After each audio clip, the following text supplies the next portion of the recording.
Mark Hamill's playing a good guy? Allow me to put on my skepticals. Well done. That's really like, before we start, he's like, let me do the opening. Like, it's gonna be amazing. Boom.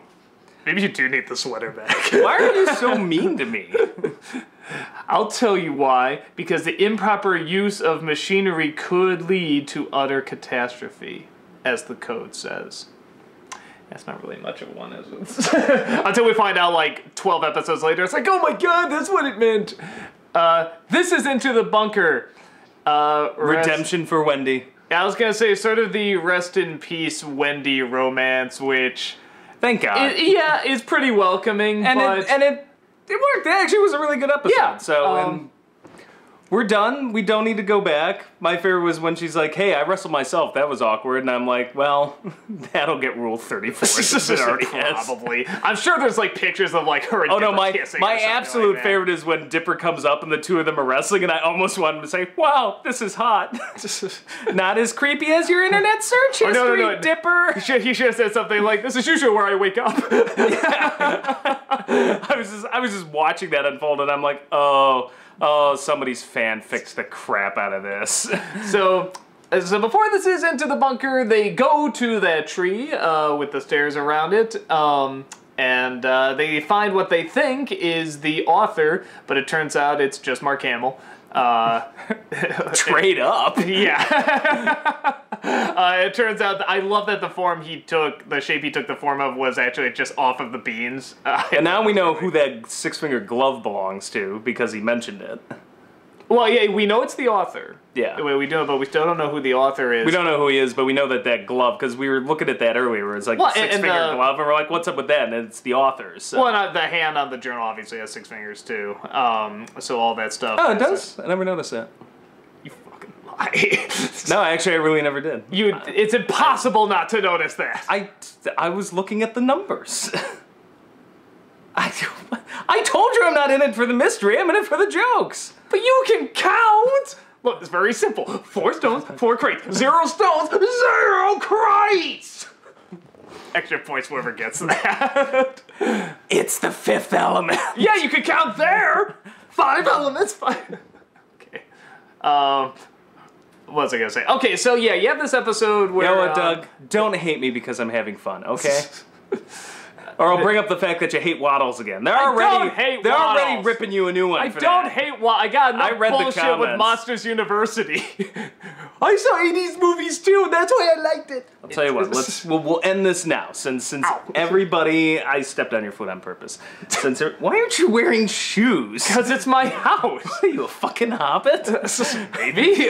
No, I'll tell you what, we're gonna put this to rest, because everyone's going nuts, because Doug apparently hates Waddles. And do not hate Waddles! He doesn't hate Waddles, he's just very indifferent to Waddles and thinks he's overrated, but... Yeah, that's true. Yeah, okay, well, you admit it. So you can kiss Waddles Appa, or as I like to call him, Wappa. Kiss and make up.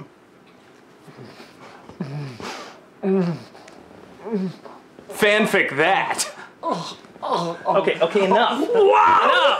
Enough! It's just getting good. Only I get to waddle with Waddles. Wait, not after. Oh. Waddle with Wappa. That'll be a fan fiction, Waddle with Wappa. I'm gonna throw you in the wash. Or burn him. Yikes! You know, that's from a fan. I'm just wondering, like, that person's watching if they're just like, you know, oh my god, I never thought like... Oh, come on, no, it's a fan. They're going, oh my god, the gift I got Doug, he rubbed against his junk! I wish I could have it back.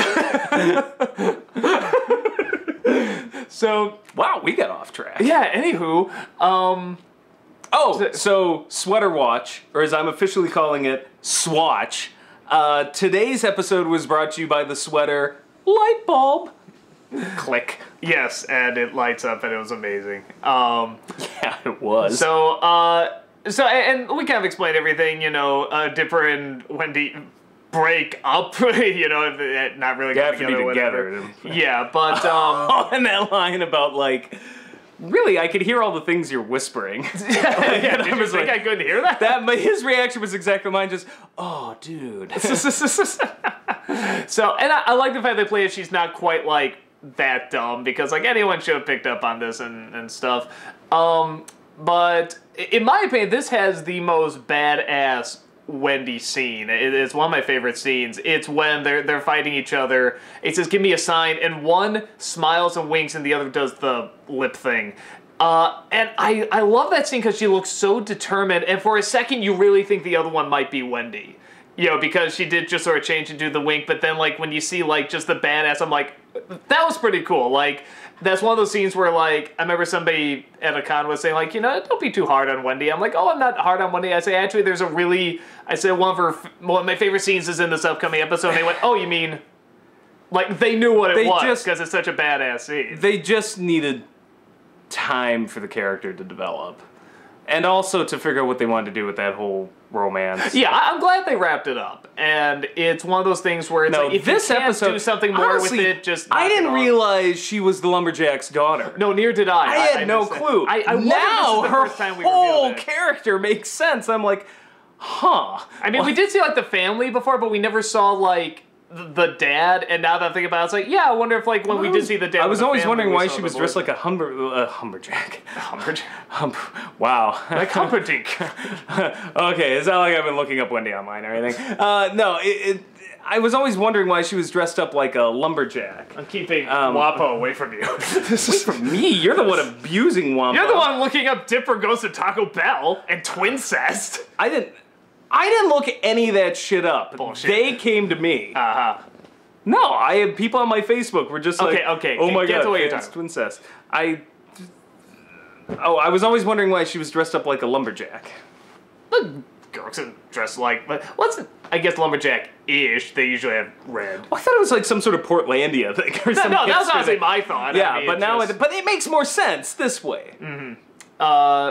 So yeah, I'm trying to think of a lot of stuff about the mystery here. Hold on. I love that the people that make the bad movies are called Good Enough Pictures. I loved that list of movies. The Man with No Taste. The Attack of the Hey, Explanation that's Points. you, dude. Not funny. Too soon. I'm still getting over my lack of taste, alright? You're just actively campaigning for the death of Joy, aren't you? You don't like Waddles. You're just sitting here making fun of me because I'm actually having a good time with this show. What? You're not making fun of me? Yeah, because you're actively campaigning for the death of Joy. I'm not campaigning for the death of Joy, but who might be is whoever was preparing for the end down below, which I guess we know is the author. It has to be the author.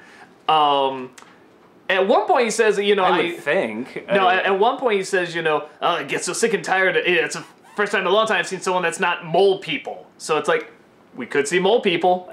He does change into something else when he's upside down at the end. Well, the cat looks okay, like Groot. so if it's the author down there, did he imprison the shapeshifter? Was yeah, he... that's what he said. He imprisoned the shapeshifter. He put it danger. Oh no, danger experiment. Like I think he created him. So why is he experimenting?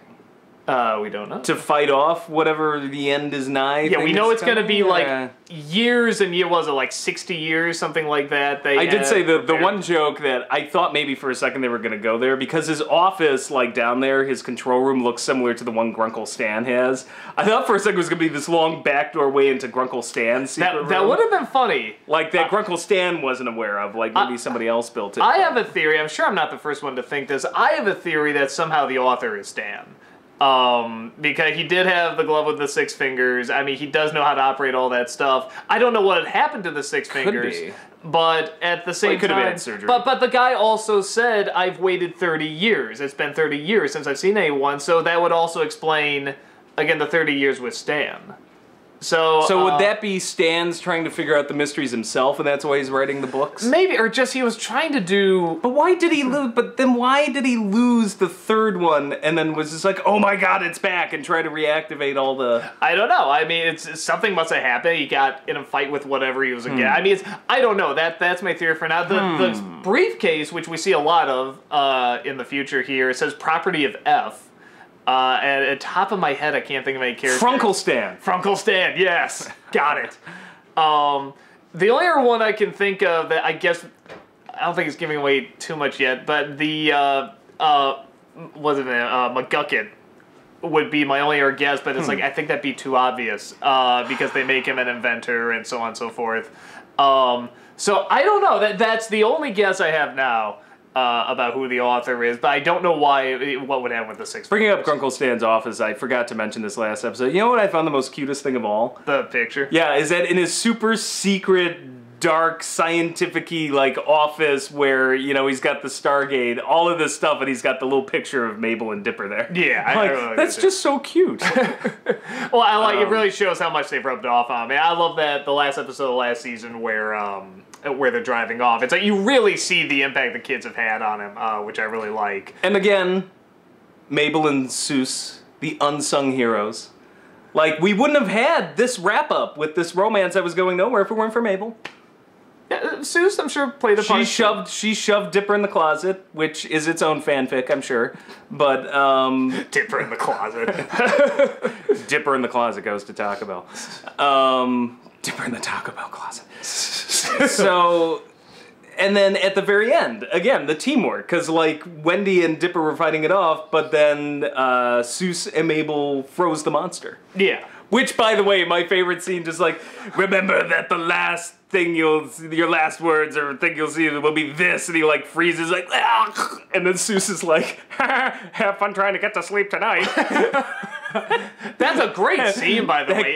It's really cryptic, dark. And I love the way this whole episode was really dark for this show. Yeah, and I love how he hacks a version of Wendy with an axe. He's got that final scene with Dipper freezing, and the shape-shifting monster like was legitimately for a kid's show, like, scary. I'm like, if I were a kid, especially when he's the inventor turning into. If I were a kid, this would be one of those shows I would watch, like, to get scared, like one of those shows, like, I have to brave myself up to, like, This would be like our Return to Oz or something like that. Like the show. So like, this would be the show, like, you can't watch it to get scared. I'm a grown adult, and I was like, man, this is messed up.